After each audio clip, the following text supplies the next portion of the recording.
सवाल ये है कि लोग डर ये रहे हैं कि न्याय मिलेगा कि नहीं मिलेगा, क्योंकि इससे पहले जो पूजा चौहान थी, नगरा थाना क्षेत्र में आने वाली लड़की थी, पूजा चौहान की आत्महत्या बताया गया, हत्या हुई थी। एक मिनट। और नरही में जो टुटवारी गांव की एक 12 वर्षीय बेटी थी, उसके साथ बलात्कार भी हुआ, उसको मौत के घाट भी उतारा गया।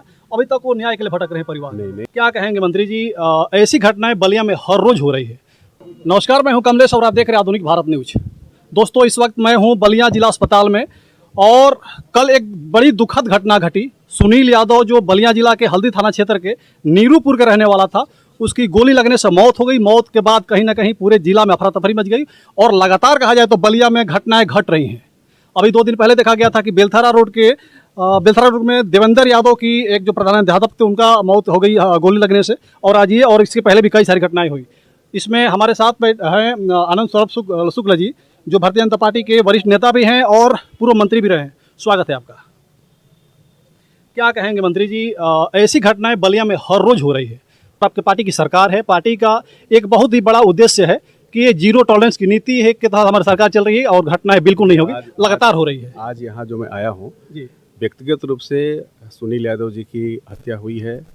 मुझे उसका व्यक्तिगत बहुत दुख है, क्योंकि सुनील जी, उनके पिताजी, सभी लोगों से मैं भी जुड़ा हुआ हूँ और इसकी जितनी भी निंदा की जाए, और मुझे पूरा विश्वास है कि हमारी सरकार दोषियों के विरुद्ध कठोरतम कार्रवाई भी करेगी और परिवार को जो भी सहायता सरकार से मिलनी चाहिए, समाज परिवार की मंशा के अनुसार, वह बात भी हम लोगों ने ऊपर तक पहुंचाया है। और मुझे विश्वास है कि मुख्यमंत्री जी ने भी इसका संज्ञान लिया है और पीड़ित परिवार के साथ हम लोग, सरकार भी है। जल्दी से जल्दी इस पूरे मामले का पर्दाफाश भी होगा और पूरे परिवार को पूरी सहायता भी हम लोग करेंगे। मंत्री जी, लेकिन जहां घटना घट रही है, जो पीड़ित रह रहा है, कहीं ना कहीं किसी भी कार्रवाई से संतुष्ट नहीं हो पा रहा है, किसी को संतुष्ट नहीं कहा जा रहा है। अपराधी है, उसको कहीं ना कहीं संरक्षण मिल जा रहा है। ऐसा क्यों हो रहा है? इस तरह की बातें इस सरकार में तो नहीं हो रही है। अभी स्वर्गीय देवेंद्र यादव जी की जो दुखद हत्या हुई, उसमें जो 3 अपराधी थे, उसमें से 2 पकड़े भी गए हैं, उनको हाफ एनकाउंटर हुआ। एक फरार है, वही पकड़ा जाएगा, उसका भी पर्दाफाश हुआ। और यह भी जो घटना हुई है, दुखद घटना हुई है, इसके लिए भी सरकार, हमारा पूरा पुलिस तंत्र एक्टिव है और जल्दी से जल्दी जो हत्यारे हैं वो पकड़ में आएंगे और परिवार को भी हम लोग पूरी सहायता पहुंचाएंगे। तो सुनील यादव को न्याय मिलेगा? बिल्कुल मिलेगा। सभी उत्तर प्रदेश में जो भी लोग निवास कर रहे हैं, सभी को न्याय मिलेगा।